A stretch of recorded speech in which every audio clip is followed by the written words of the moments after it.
Welcome to IPOPI Hard Talks. My name is Martine Pergent. I am the president of IPOPI, and this is my pleasure to co-moderate this digital event with Dr. Nizar Mahlaoui. Hello, Nizar. Hello, Martine. I'm Dr. Nizar Mahlaoui. I'm the chairman of the IPOPI Medical Advisory Panel, and I'm very glad to co-moderate this event together with you, Martine. So first, let me take a moment to thank our sponsor, Savara, for making this event possible. With IPOPI Hard Talks, we will explore the complexity of our field with the help of two experts, a presenter and a challenger, who will both bring different perspectives. The presenter will give a talk, after which the challenger will open a stimulating debate. The theme today is Advances in Management and Treatment of Autoimmune Pulmonary Alveolar Proteinosis, APAP. To engage in this discussion, I am delighted to welcome our challenger today, Dr. Christa Zerbe from the USA. Dr. Zerbe, you are a senior research clinician, medical director of the Clinical Patient Service Unit in the Laboratory of Clinical Immunology and Microbiology at the National Institute of Allergy and Infectious Disease at the NIH, as well as the director of the Infectious Disease Fellowship and the Transplant Infectious Disease Fellowship. And our presenter is Professor Cormac McCarthy from Ireland. Dr. McCarthy, you are a clinician and scientist with a specific interest in the pathogenesis of rare lung diseases and interstitial lung disease. You are an expert in diffuse cystic lung disease and the European Reference Network Lung Lead for Ireland, and you run the National Cystic Lung Disease Referral Centre for Ireland. You have published widely on LAM, BHD, and other cystic lung diseases, and have received funding from many different sources, such as the HRB, Enterprise Ireland, and the LAM Foundation, to investigate molecular mechanisms of disease and apply artificial intelligence to imaging to identify cysts earlier. Welcome to both of you. How will it work? Professor McCarthy will soon give her lecture, yes. And after the lecture, Dr. Zerbe will share a comment, and together they will discuss and debate this topic. During the presentation and the discussion between two guests, you will be able to send written questions in the question tab. So let's begin. Professor McCarthy, the floor is yours. Thank you, and thank you for inviting me to speak. And well, it looks like I have 100 slides. It's actually a PDF of a PowerPoint, so don't be too put off. I don't really have 100 true slides, so I'll begin. And thank you for the very kind introduction and welcome. These are some of my disclosures and related, some of which are on consultancy for some of the companies that make some of the therapeutics we will discuss, but they do not influence my decision on what data to present. So just what is pulmonary alveolar proteinosis, or PAP? Well, it's a rare syndrome and it's not a specific disease. And what it's characteristically classified by is you get a progressive accumulation of alveolar surfactant in the alveolar sac in the lung. And that progressively accumulates over time, and you get this CT appearance, which I'll show in a moment in a bit more detail. But this is you get this collection of all, your alveolar sac should be nice and open and patent to allow gas exchange, but it gets filled with all this lipoprotein material that's characterized by alveolar surfactant, which should be there in a small amount in health. And then you also get these lipid-laden macrophages. You can see them here. These macrophages, which should be residing in the alveolar membrane, they become stuffed with lipids and they become dysfunctional. And this is the classic cell that then should be recycling this process. And the defining characteristic of this disease is you get these macrophages that don't function correctly. And then ultimately this leads to the sequelae of the lung becoming filled with the surfactant. And this then results in restrictive lung impairment, hypoxemia, where they get low oxygen, you can get respiratory insufficiency. And in severe cases, you can get respiratory failure, and you can indeed get death from this as well. And there are three distinct forms. There's primary, secondary, and congenital. And I'll explain how we differentiate those, and what the focus of this main talk will be on the primary form, or the autoimmune form.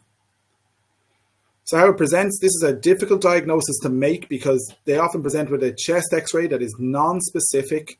It can look like pulmonary edema, it can look like infection, pneumonia, drug reaction, and then they can have a variety of different CT appearances as well, where you get some mild patchy involvement where you have normal appearing lung and then abnormal. Then you have more diffuse involvement, and even in rare cases, it can look like dense consolidation or pneumonia. Sorry. But the classic feature that you read about in textbooks is what's called this crazy paving. And this is where you get this distinct pattern that is not pathognomonic for this disease. It's classic of it, but it can get CTs that don't always fit. This crazy paving looks like this kind of pavement where you get these lobular sparing, where you get involved area of your lung with ground glass changes, this lobular septal thickening, and then you get totally preserved areas. And why this is poorly understood as to why you have a totally normal appearing lung in one lobule and then this filled alveolar space in the next, resulting in this abnormal CT appearance. So this is the classic feature that people always expect, but then it's not always true. So again, just to show it in a little bit more detail, sorry, I'll click through a couple of slides so my animation comes. And again, you get this septal thickening pointed out by the arrows here. And you get the geographic distribution where you have a normal and abnormal areas. And this is very nicely defined here in this circle on the top, where you get this lobule that's totally involved, this triangular area, and beside it is an area with normal lung in between that. So this can be this patchy involvement, and why this occurs, we're not quite sure. It's also difficult to make a diagnosis because you come with this non-specific imaging and they have very non-specific symptoms. They get dyspnea or breathlessness, fatigue, cough, sputum production, chest tightness, chest pain. And these are very common pulmonary symptoms, common for most respiratory conditions. And so to differentiate this from things like pneumonia, heart failure, and other common conditions can be very challenging. They do get this characteristic bronchoalveolar lavage finding. If you wash out their lungs with a bronchoalveolar lavage, you often get this milky appearing fluid here in this column here. And you should get these clear cells, but they get this milky, lipid-rich fluid. And similarly, the cells, when you stain them, they're foamy and they're filled with lipid. But again, this is not diagnostic. This does not diagnose the condition, it only points towards it. And other things can mimic that. Infection can cause this, drug-induced lung injury can cause this, vaping as a recent phenomenon over the last decade can cause this type of pattern in both your cells and in the lavage fluid itself. So you end up with this differential diagnosis that's very broad, and you have a lot of very common things: pneumonia, congestive heart failure, alveolar hemorrhage, while rare, is not as rare as PAP, and then other things like pneumonitis. But so this can be a difficult diagnosis, and there's a lot of delay. And now this is a slide I usually show mainly to clinicians involved in lung disease and ask them which patient do they think has PAP, or do all have PAP. These are 4 different individuals with the CT scans that I've shown. And generally I show this when we have interaction and I ask people to vote. And most people, I will say, they kind of think that this one maybe not, this one yes, and yes, and yes. And this is really to demonstrate, the fallacy of trying to diagnose this by CT alone. These 3 that are circled all have PAP syndrome. And this person, which even though the CT looks very similar, this is someone with severe pneumonia. So you can see that these are very difficult to distinguish on basically CT scan alone. So there are huge challenges about how to diagnose these patients adequately and in an appropriate timing. So how do you make a diagnosis of this? Well, to understand it, we should understand the actual pathogenesis. So GM-CSF is granulocyte macrophage colony stimulating factor. And this is a monomeric glycoprotein, and it behaves in a paracrine function really as a cytokine. It has significant effect on T cells, macrophages, endothelial cells, and fibroblasts. And the reason we're so interested in this protein is which is now 30 years ago, there was the discovery that GM-CSF deficient mice being studied for hematological malignancy and other reasons. They developed a PAP-like disease in the lung.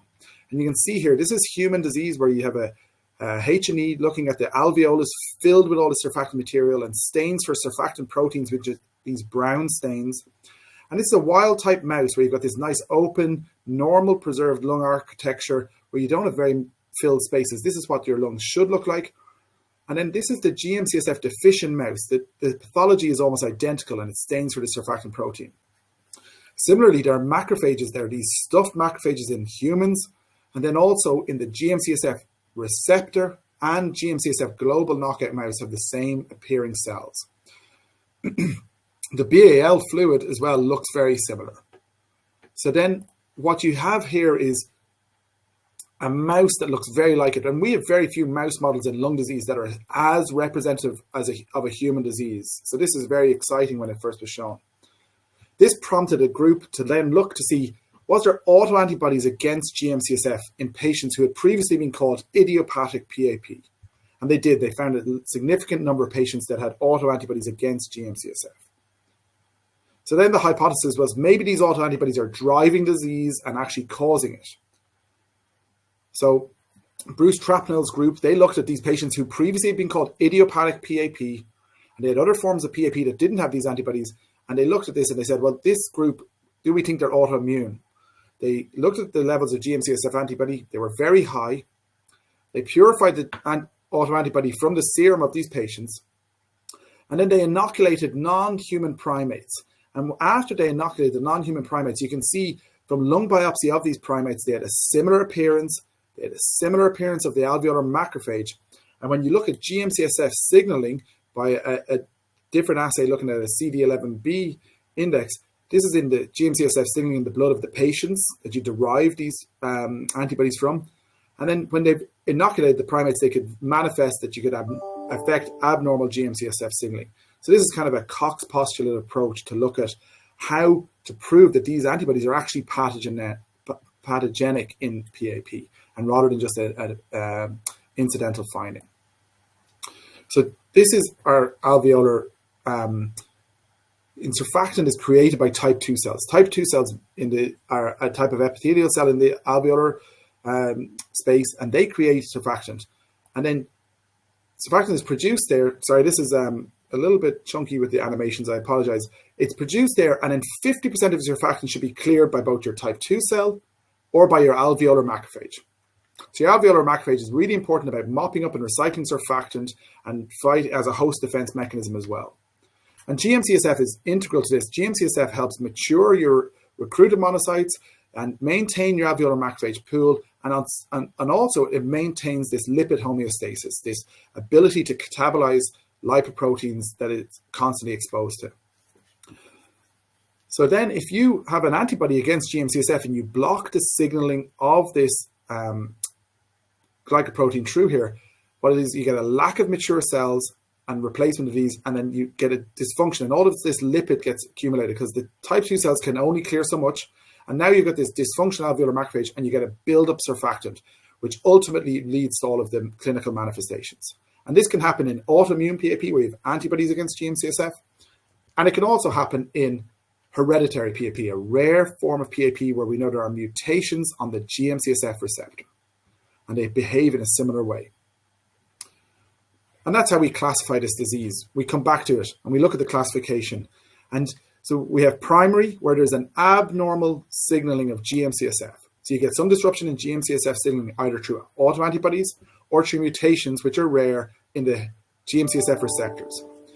The other things that cause PAP, which are also rare, are secondary and congenital. And secondary causes are generally any condition that can reduce either the function of alveolar macrophages or the number of alveolar macrophages. And hematological malignancies are the classic ones. Other things are immunodeficiency syndromes.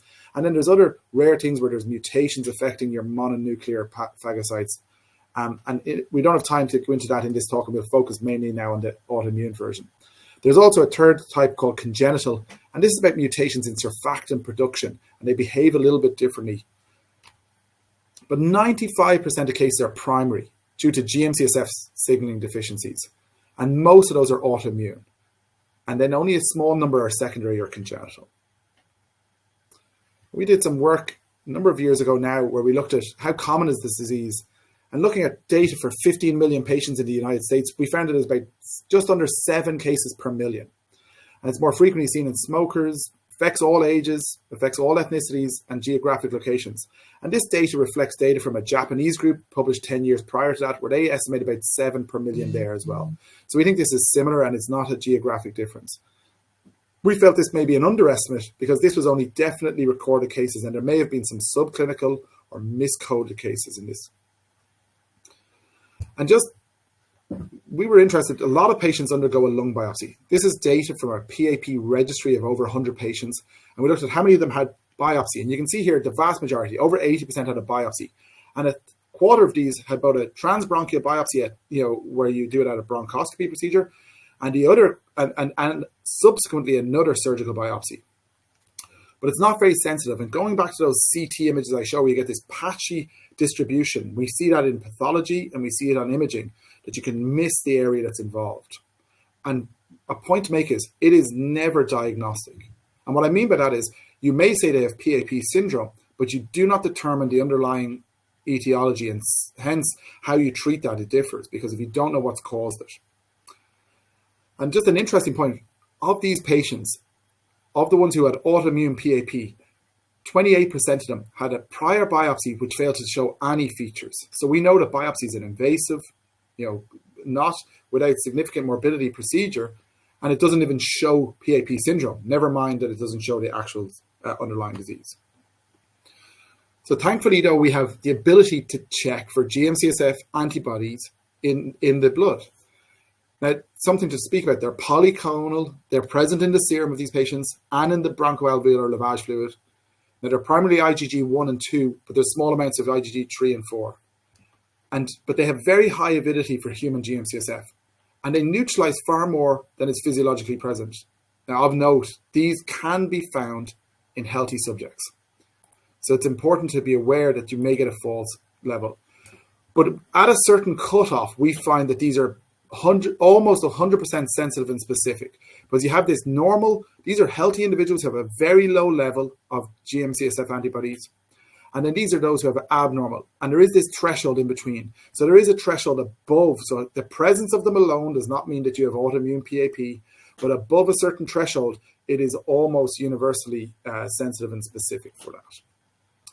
And it distinguishes it from other causes of PAP, and this is data from almost 800 or 900 patients now at this stage, looking at healthy individuals, other lung disease, and other PAP.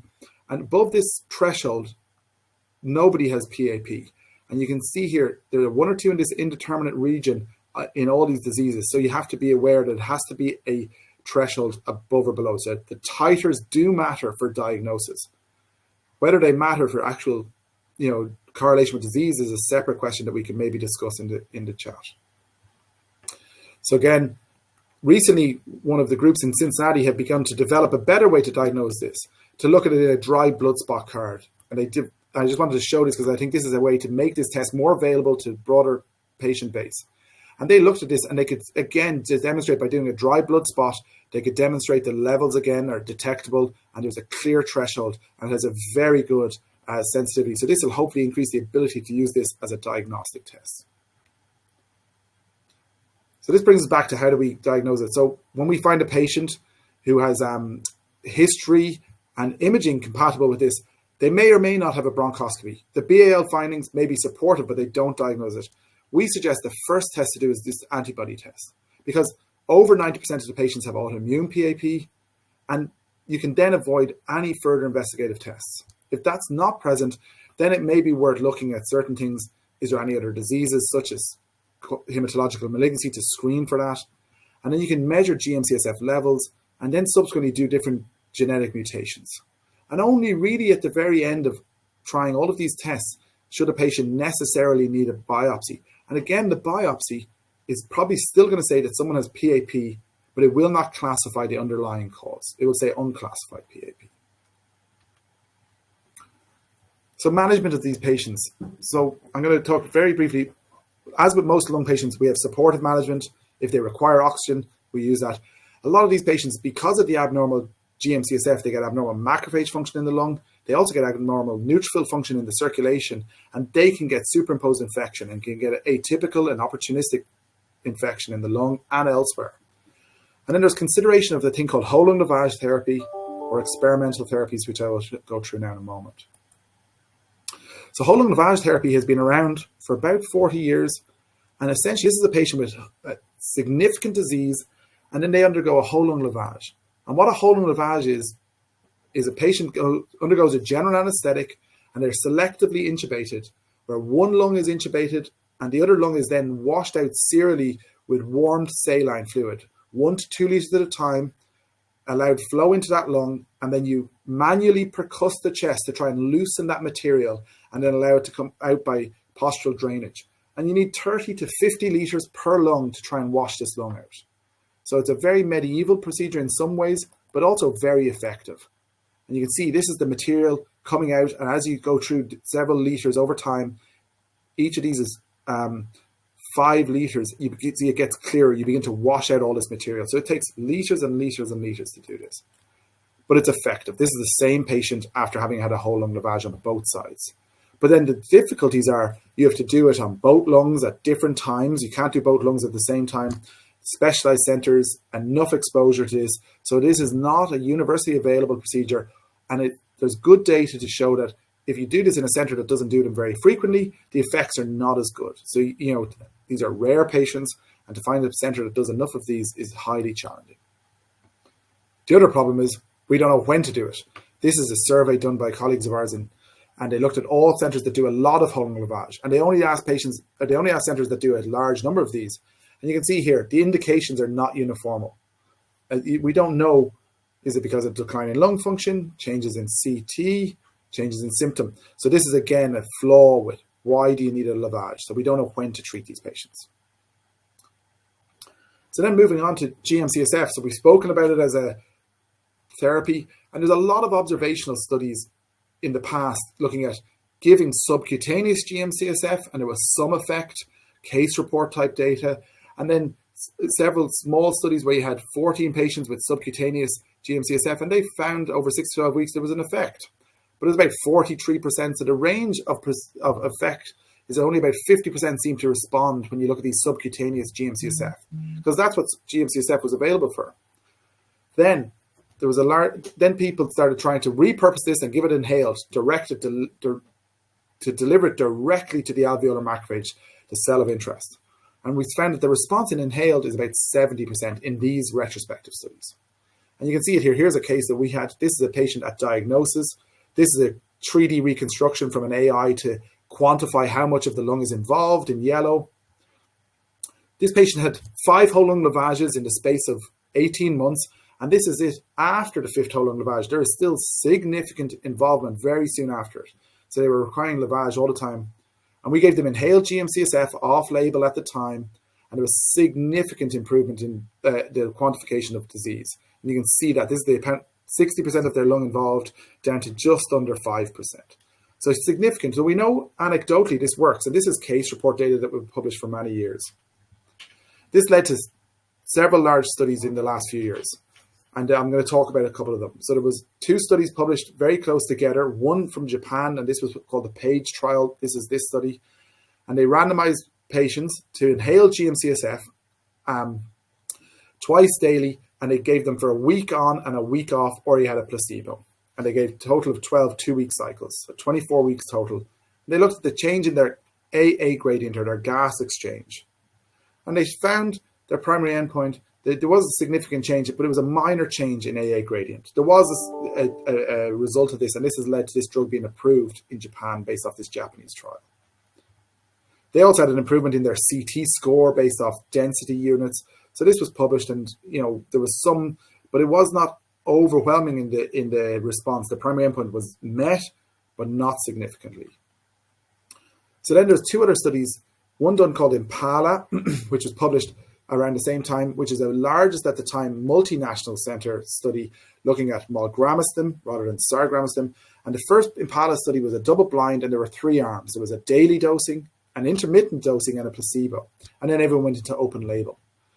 And then Impala 2 is ongoing, and there's been some top-line results, which I'll show in a moment. And that is a follow-on study, which again is looking at malgramostim 300 daily dosing and looking at a slightly different primary endpoint, looking at change in lung function rather than change in AA gradient, and looking at it over a longer period. So if I show you the results of these, so the IMPALA-2 is the one I want to focus on because this is recently published. And again, it shows that if you give molgramostim over 48-week period, there's a significant improvement in your diffusion capacity. This is a measure of your gas exchange in the lung. And this is significantly improved over placebo at 48 weeks. And this is really you're talking a 10% improvement in DLCO over 48 weeks for molgramostim. And this is really effective. And these are real measures we do. We look at DLCO on a daily basis. Also, they looked at symptoms, and there's improvement in your St. George's Respiratory Questionnaire, which is a questionnaire we use in lung disease to look at symptom burden and quality of life. Again, there's an improvement at 48 weeks compared to placebo, so patients tolerate it and feel better. I've not shown the data here, but there's data as well showing that there's an improvement in exercise tolerance. So these are important results, that there was an improvement in IMPALA-1 in gas exchange. There's improvement in DLCO in this IMPALA-2, which is ongoing in the open label element. There's some questions unanswered, and there's one other trial I want to show. This is a trial looking at inhaled GM-CSF and whole lung lavage. And because some people believe you may need to reset the lung before you give the drug to repopulate your macrophages. And so these were randomized into two groups. This is 30 patients, 18 patients got randomized, and then they all got given a whole lung lavage at baseline. Everyone got their lung washed out, and then were put either on GM-CSF, sargramostim at this time, or no GM-CSF. And you can see here on the left-hand side, red is where someone needed another lavage. Almost all these patients needed another lavage within the study period, whereas only one patient in the inhaled GM-CSF arm did need a rescue lavage. So we know that washing out, these were severe patients who needed a whole lung lavage. And once you clear out the material and then start GM-CSF, this may be an effective therapy for these very severe cases. And this is their time to needing whole lung lavage. You can see significantly improved after baseline if they were commenced on inhaled GM-CSF. We recently published guidelines on PAP, and in one of them from treatment, we made a strong recommendation based off the available data. And there's low certainty because there was only 3 trials available at that time. The IMPALA-2 is not published fully. It's only top-line data. But then we made a recommendation that this would be an effective therapy for patients with autoimmune PAP. And this is the forest plot based off that. Looking at these 3 trials together, the IMPALA-1 trial, which is here, Trapnell, another trial which I haven't shown the details of for time in China, and a Japanese trial. And you can see here, the mean difference, it favors GM-CSF for the reduction in AA gradient, improvement in gas exchange. And similarly in DLCO, there's an improvement and it favors GM-CSF. So overall, this is a well-tolerated treatment and appears to be beneficial. I wanted to briefly talk about, given the fact that this is an autoimmune-driven disease, there have been a number of other experimental therapies targeting these antibodies. And so rituximab, which is a monoclonal antibody against CD20 B lymphocytes, there was one open label phase 2 study. They had 9 patients, and 7 of these 9 patients improved their AA gradient. But at 6 months follow-up, that was lost. They hadn't maintained that. And then there was another retrospective study published a few years ago by a French group looking at 13 patients, and they showed no improvement at 6 months given rituximab. And that was a retrospective study. Similarly, plasmapheresis, there are case reports with mixed results, and it seems to be reserved for refractory cases.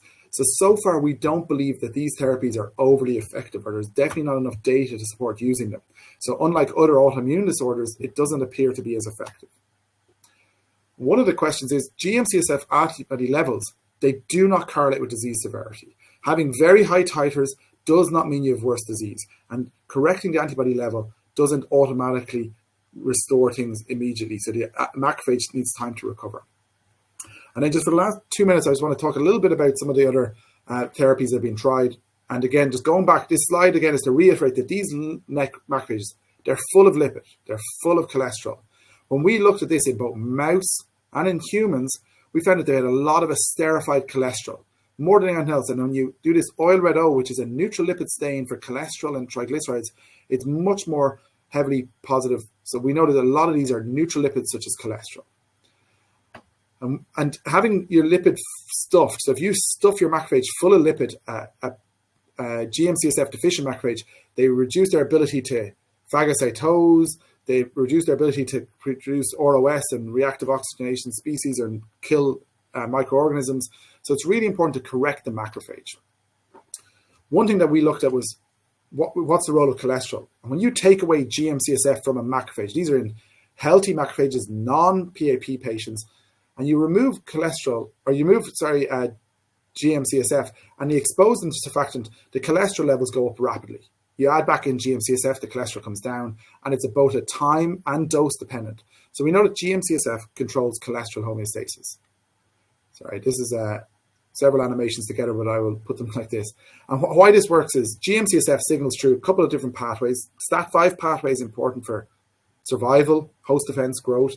And then the PU.1 pathway is important for differentiation. And downstream of that are these PPAR gamma and ABCG1, which are involved in lipid and cholesterol transport. So we looked at these markers in mouse. We found that they're abnormal in PAP mice. And then when you treat them, when you target this PPAR gamma pathway and you give it to mice, you can get an improvement in the transporters, ABCG1 cholesterol, and you get an improvement in both the BAL fluid, the lung, and in the alveolar macrophages. And then you get an improvement in here, their BAL turbidity. This is how milky and dirty their fluid is. You can improve that and reduce down that cholesterol. You can improve the lung disease in these mice. Similarly, in humans, you can directly affect this. They have the same thing in humans. And when you treat them with statins, when you give a statin therapy, you can reduce down the amount of cholesterol, and then you can improve the transporter expression. And so we know that statins also directly lower this. And we've got a number of case reports showing patients who were put on statins serendipitously, they had an improvement in their PAP. So there may be an effect here. This is just to show the mechanism. And we know that they increase the expression of some of these receptors, allowing export of cholesterol, reverse cholesterol transport through these receptors. And they do it through this ABCG1. And then finally, sorry, there's too many animations, I apologize. But we know that statins in mice reduce the severity. Similarly, we can get the turbidity of that fluid to come down here in this top right panel. We can do that in their BAL fluid cholesterol. And then we can get a decrease in cholesterol content of the cells and increase in the transporter. So we know this works in mice. So this is a broad overview, but what's important to know is PAP syndrome is rare. We think it's more common than it's previously been reported, but we do know that APAP or autoimmune PAP accounts for over 90% of cases. And the antibodies are diagnostic, which is key. We've got a blood test for a lung disease, which is always nice. And you can avoid biopsy. And while whole lung lavage at the moment is standard therapy, inhaled GM-CSF is on the cusp of probably becoming the standard therapy. If this IMPALA-2 trial is as successful as we think, if then these drugs become approved in other jurisdictions outside of Japan, this is likely to become possibly the first-line therapy because of the mechanistic understanding of this disease. So this is a complex disease, but again, GM-CSF is the key to it, and then these antibodies drive most of that. So I'm sorry I've gone a little bit over time, but I thank you for your attention and quite happy to have a chat now with Dr. Zerbe. Thank you very much, Professor McCarthy. You were perfect in time. And now I would like to give the floor to Dr. Zerbe. How do you see that? Well, that was just a wonderful, both scientific and general overview of PAP. And it makes me think, I'm looking at the European guidelines that you just recently published and the therapies aimed at PAP. I'm struck by the fact that we're targeting the surfactant and the symptoms, and but not necessarily the underlying mechanism. And I appreciate the rituximab data is not strong at all. But I am curious, the combination therapies, I think most eloquently demonstrated by the whole lung lavage followed by inhaled GM-CSF, I suspect is the way to move in the future. And I wonder if other combination therapies in the setting of the statin data and the pioglitazone data and the IMPALA-2 trial, what your thoughts are about potentially the future of PAP therapy. Yeah, no, I think it's a really good question. I think we've some patients anecdotally seem to respond to just GM-CSF alone, and even some severe patients, which is a little surprising because you expect you need to physically remove that material. But generally some moderate patients seem to respond very well to the therapy alone because there must be enough facility to get to your cell of interest, this alveolar macrophage, and correct that signaling. So that's, but I do think that Campo trial where you have to do a physical washout of a certain population, I think that's going to always be there. If someone presents at a certain stage, you need to physically remove that material, because otherwise delivering your inhaled GM-CSF, you're just going through all this cell debris, lipoprotein, dead cells, all kinds of, you saw the images of the stuff we remove from the lung. It is really dirty. It's really cruddy stuff. So expecting a glycoprotein inhaled to get past all that and get to the cell of interest. That's why I do think there's always going to be a need for some physical removal in a small population. In terms of what the other combinations, the rituximab trials, the problem with them is there was one trial that was very small, and then there was the rest of it is anecdotal case reports, and usually in very severe kind of last-ditch patients that have had failed whole lung lavage, or they're in the intensive care unit and on a ventilator. And in reality, just like GM-CSF therapy takes several months to work, because you have to kind of allow your alveolar macrophage population to kind of to reset itself. And rather than just, it doesn't fix overnight, you need to kind of get them to, export all that lipid, repopulate, mature appropriately. Likely the rituximab takes several months of, your antibodies, or do you need a different regimen rather than just, this was given as a 2 doses, 2 weeks apart, like they would for certain other regimens. And maybe there was an initial effect, but then you have to repeat it to try and keep these antibodies down from, because it takes several months for your alveolar macrophage pool to recover. So I don't think the rituximab trials have been overly well designed in that way, because it was one pilot trial and the rest is all retrospective in very severe patients. So I do think there may be an area to look at combination therapies such as that, to remove your antibody and then to replenish your macrophage pool. In terms of the pioglitazone and the statin, what we find compelling about that is, well, GM-CSF is expensive, giving a nebulizer is expensive, the upkeep of it, the access to care. And, when you look at outside of, maybe Western world, you have a huge cost benefit of giving these therapies. So that was one of the idea, that you can repurpose drugs that are cheap, to treat patients, may be hugely important. And the other reason that those drugs were of interest to us and why we wanted to study them is we believe they might work for many other forms of PAP and not just the autoimmune form. Because when we looked at this, we looked at if you can switch on the alveolar macrophage to excrete all of this surfactant and cholesterol by turning on your PPAR gamma pathway, maybe your LXR pathway, but they're very dirty drugs, or this ABCG1 pathway through statins, then you can efflux all that cholesterol and maybe get your macrophage to work again. So it doesn't necessarily depend on GM-CSF antibodies. You might be able to do it in hereditary forms where giving GM-CSF therapy will never work because you've no receptor. So it's bypassing that. So there may be a cause to look at those in non-autoimmune conditions as well, because it may be a really appealing way. But I think certainly these current studies, the recently published ones in the Impala 2, will not answer all the questions. I think there's going to be a role for who's going to need a lavage first, who's going to be refractory to therapy, and should they be getting some other combination? Should you try them on a different antibody kind of targeted regimen, as well as the, maybe replacing a GM-CSF?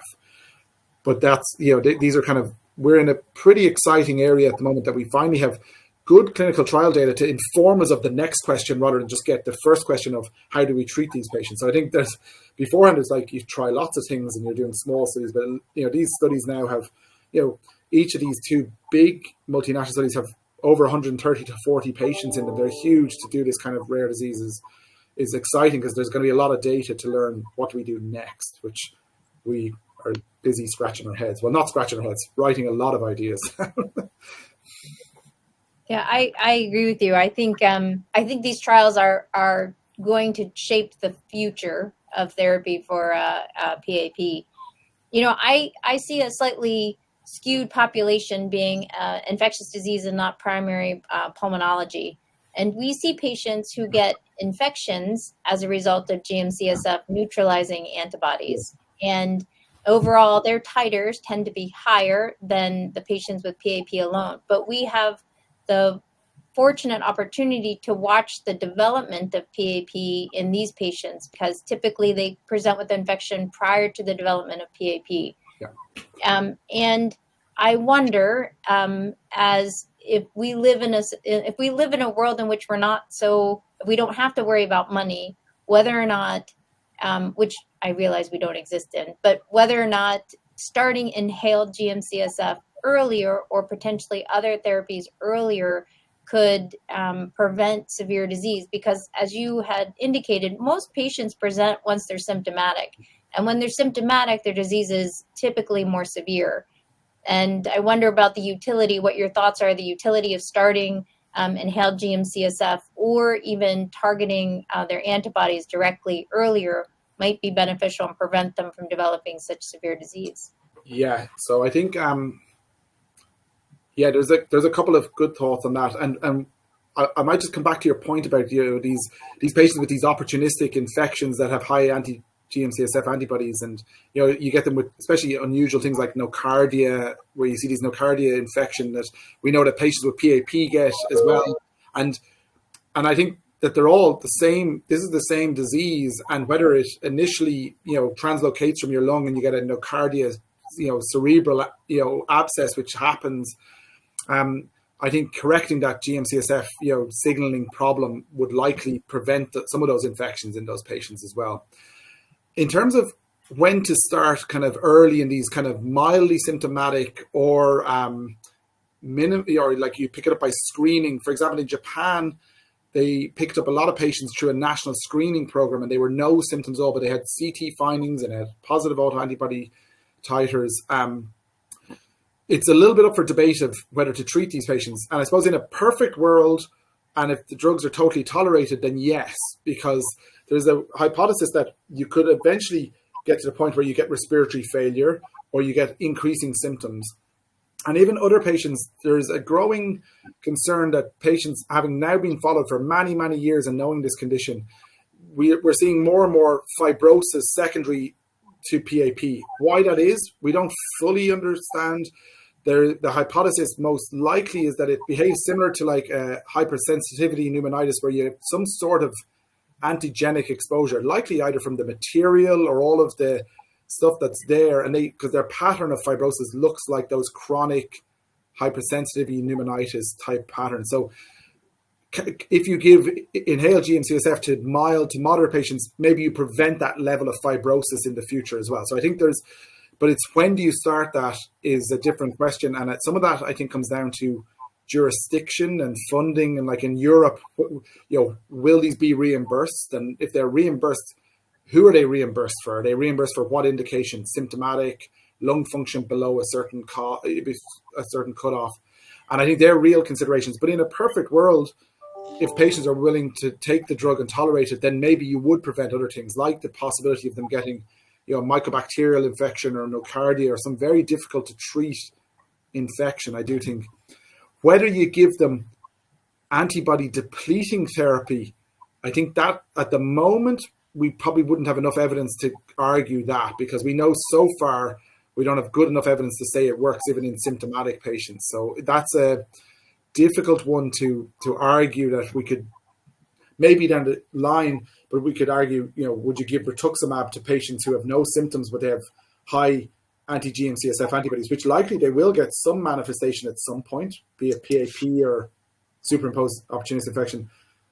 But I'm not sure yet that we have data to support treating them all. It's kind of a little bit of a, rock in a hard place, that one. But certainly if you've got a lung phenotype, most people who see this disease would argue it would be better to nobody wants lungs that look like that. Even if they're not symptomatic, you want to clear that, because likely you're going to get a superimposed infection or fibrosis at some point, or become symptomatic with it. So my base, my follow-up to that is with the rituximab, the severity of disease isn't correlate to the titer of autoantibodies. And yet, then you wonder what role the antibodies are really doing if the severity isn't tied to that, because washed of their antibodies, their macrophages, they phosphorylate STAT5 without difficulty. So it's never quite made sense to me about why titer wouldn't be correlative. In other anti-cytokine antibody syndromes like interferon gamma, for instance, there's very nice data.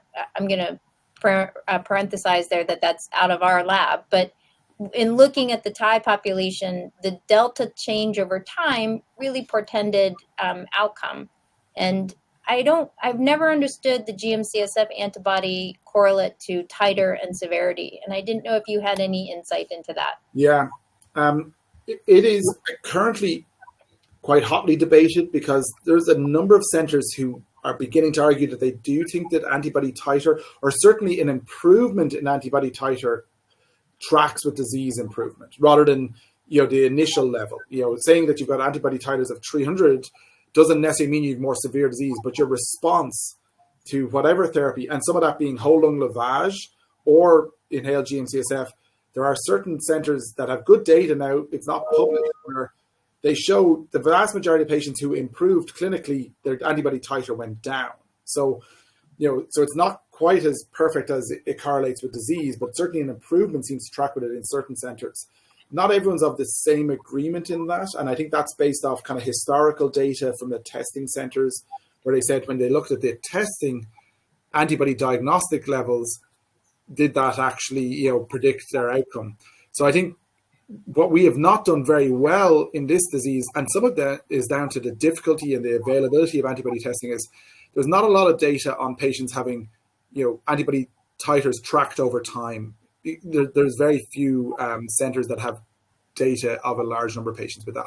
Actually, almost no centers have a large number of patients with that data. So I think your point about whether it tracks with disease might be more indicative than the actual gross number, because we do know that when you look at some of the kind of the neutralizing capacity or the functional status, like there's a number of tests looking at kind of an EC50 of your macrophage function. If you look at your ability to phosphorylate STAT5, each individual is slightly different, that a certain concentration of GM-CSF is required to overcome those antibodies in this individual's, circulating monocytes. So we know that that might be a better test going forward in terms of finding a dose for patients, but also finding who needs significant antibody depletion. Because if you know that this person is sensitive to a very small amount of GM-CSF autoantibodies, then maybe actually removing all the antibodies is viable. Whereas if you are, you can tolerate having huge antibody titers and it only is above a certain level that you lose that ability to phosphorylate STAT5. And some of that we don't fully understand. Is it the polyclonal nature of them? Is it one clone that's driving a certain element of the function? Are we measuring, kind of the titers? Are we measuring too many of these kind of different subclasses rather than what's actually driving it at an individual basis? And that is definitely not understood. So I think, but I do think my impression is I think the antibody titers somewhat do track with disease, but I don't have enough. We have a paper that was in prep with other centers to kind of suggest that, but it's not a perfect story, and I think it's just really lacking a lot of data. Mm-hmm. We have quite many questions in the question tab, so maybe Nizar, you want to raise one?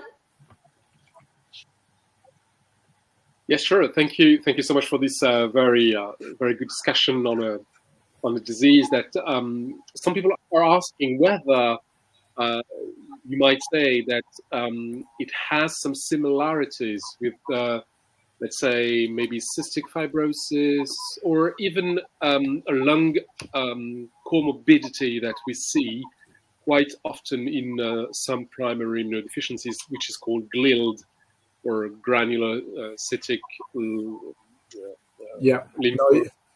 interstitial lung disease. Yeah, hypothetically, you can get it in association with your GLILD, and because there is this idea that if you have a significant immunodeficiency related to it and you get some macrophage dysfunction associated with that, you could get a PAP syndrome. So anything that can disrupt your macrophage function, technically you could get a PAP syndrome. It doesn't present very similar to GLILD, which, often that looks more like a sarcoidosis type reaction. You often get this kind of nodular effect. You can sometimes get a bronchiectatic effect, but it's usually a little bit different, similar to the lung disease you see in CVID, where you get like a sarcoid-like reaction. And so it doesn't generally look like that. It doesn't usually look like cystic fibrosis or anything like that. Cystic fibrosis looks very, very different. And, I think the two are not comparable looking at that other question. But I do think it can have lots of different unusual manifestations, but the imaging would usually be quite distinct, and GLILD would be a little bit different. But, there are these kind of unusual other mutations. Like, one of the questions I saw was asking about GATA mutations. We know that GATA2 mutations are associated with secondary PAP, and it's well shown that, like, how you manage those patients is a separate question. But that's actually a question that has been raised in the question tab. So okay. How do you have some insight on how to manage these patients with GATA2 or other inherited immunological diseases? Yeah. So the standard approach is, well, one of two things. If they're very severe, to do a whole lung lavage, because again, to physically remove the material, because that's like, if someone at that point has respiratory failure, very symptomatic, getting recurrent infections, removing the material physically by a whole lung lavage is the standard of therapy. Then it's treating the underlying cause. So if you have an ability to treat an inherited immunodeficiency or a kind of a secondary immunodeficiency or secondary myelodysplasia secondary to a hematological malignancy, to treat that cause. Like, there are a number of good case reports of children who have had bone marrow transplant and improvement of their PAP when you've replaced their myeloid cell lineage by doing that. So it's very dependent on the underlying cause and what that treatment could look like. There's a separate there's a rare condition called about these methionine trans RNA synthase, these MARS mutations, and they get PAP. There's a population in Réunion Island that has this, and it's a very common mutation there. And there's a group in Paris that have studied this very well. They've actually given methionine supplementation to these patients orally and have shown significant improvement by fixing that pathway, that they've got improvement in their macrophage biology. And it's really, really impressive that you can treat this, inherited mutation by giving methionine, which is a pretty straightforward thing to think about, and that improves your macrophage function, your monocyte function in other organs as well, and they've shown significant improvement. So it's very dependent on the individual, either mutation or if there's something that's treatable, like a treatable trait for an acquired hematological malignancy. Mm-hmm. Thank you so much. Martine, do you have some questions? Yeah, maybe. Just about the children, are they are affected? You said this was every age. Are they more underdiagnosed than the other patients? I wouldn't think that they are more underdiagnosed. So there's two ways that children often present. You can have patients who present soon after birth with severe respiratory disease or respiratory insufficiency, and they may have a PAP type syndrome where they have a lot of accumulation of material and surfactant, and then very soon after that they develop fibrosis, and that's the classic surfactant protein mutations and the ABCA or the cholesterol transporter mutations. So that's where patients who have these, and in adulthood they often have fibrosis if they live to adulthood. So they have a slightly different phenotype where if you catch them at very young age, they may have that classic milky fluid building up in the chest, but then they rapidly go towards a progressive fibrotic lung disease.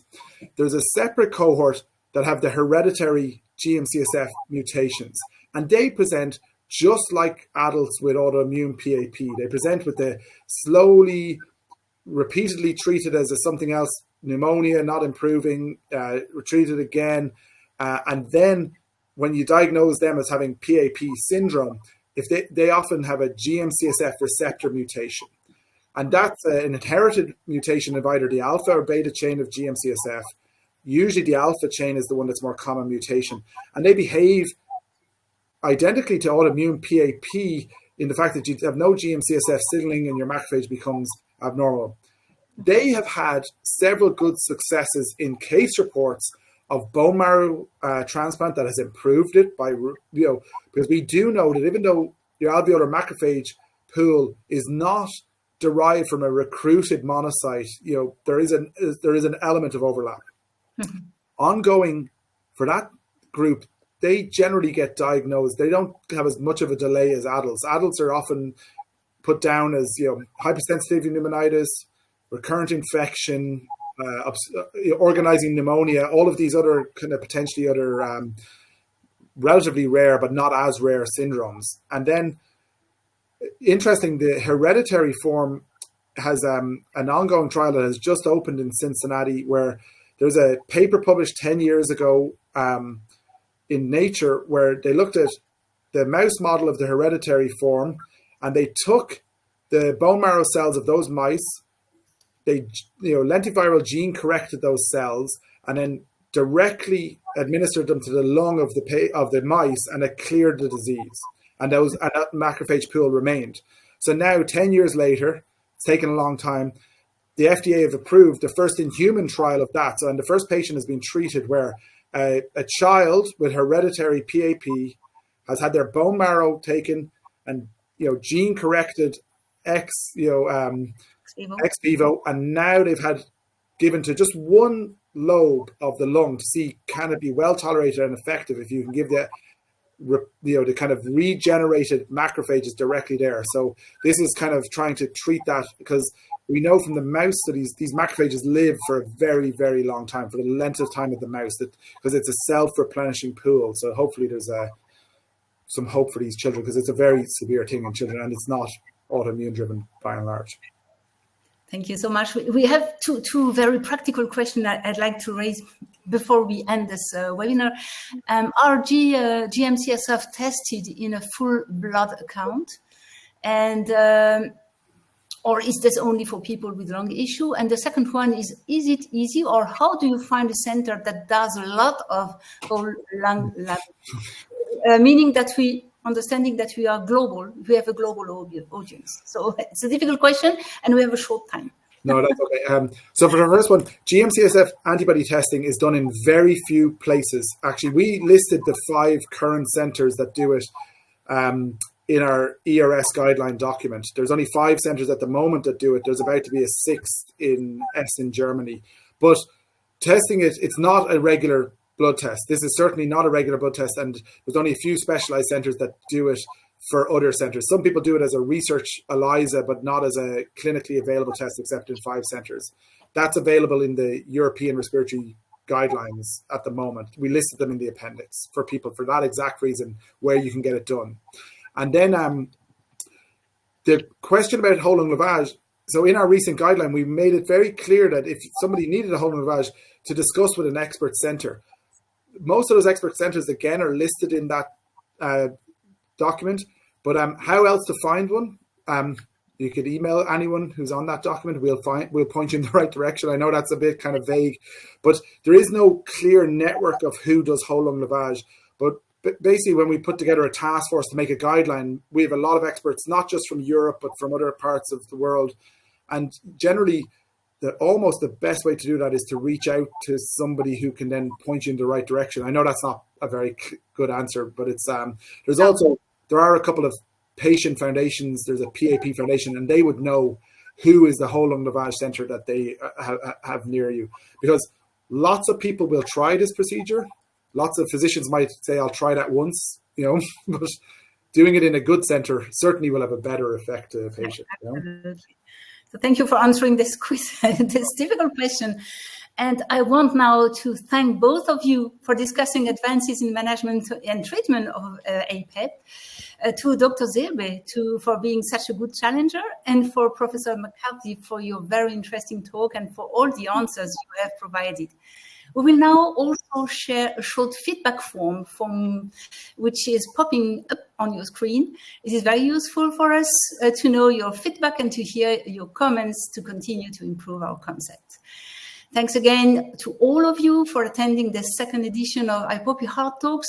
In a few days, you will be able to watch it on the IPOPI YouTube channel, so don't hesitate to share it as much as possible. And many thanks again to all and to our sponsor, Savara, for making it possible. Finally, we are pleased to invite you to our next IPOPI Hard Talks on November 19th at the same time, where we will discuss the role of flow cytometry screening for earlier PID diagnosis with two experts in the field, Dr. Rita Carcetti and Dr. Antonio Condino Netto. We look forward to seeing you all, and thanks again, and see you next time. Thank you so much. Thank you very much. Bye. Very much.